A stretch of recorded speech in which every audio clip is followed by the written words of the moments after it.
This lesson, we're going to be setting up and preparing for our application to come. So we need to have some HTML here, creating a div, give it an ID of output. And this is where our content is going to be output because we're loading some dynamic content and we need a place to put it. We also need a way to initiate our AJAX call. And we're going to do this with just a simple input button. And also, I'm just going to use ID, so we can do something like search, and also give it a value of search. So there we go. So we've got the basic mechanics that we need in order to get things running, and now we're ready to start implementing some JavaScript in order to add our event listener, and also just to make sure that everything is ready to go. So first of all, let's do a window onload. And within this window onload, so whenever the window object loads, then we're going to fire off a function, and this function is going to add our event listeners. So let's select our elements. So document, get element by ID, because we do have an ID for it, and the ID is search. So whenever somebody clicks the search button, we want to add an event listener. So let's add event listener. Make this a little bit bigger so that you can see the full statement there on one line of code. Add click, and then when it gets clicked, then what we're going to do is we're going to say show results. So we'll create a function for show results. So there we go. So we're all set to create our function.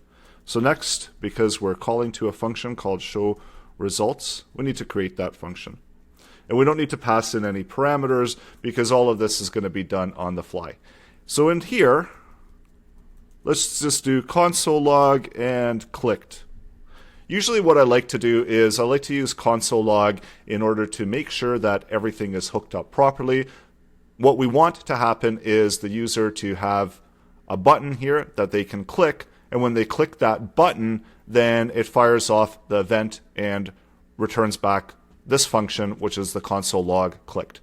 And we're not going to be making use of output yet, and also later on we're also going to have to add another input so that the user can actually search for whatever they're looking for.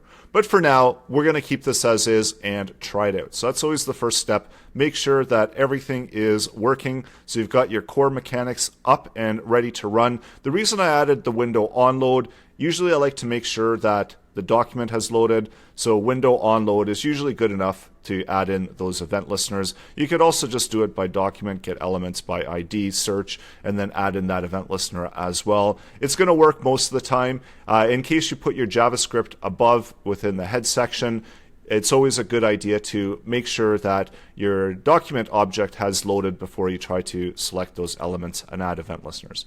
So that's it for the first lesson. And now it's your turn. So go out to your editor, open up your editor, whichever editor of choice you're using. And the reason I like to use brackets is because it's got this button here, which is the live server. So this is available, or live preview, and it's available within brackets. And basically what it does is it gives you an IP address.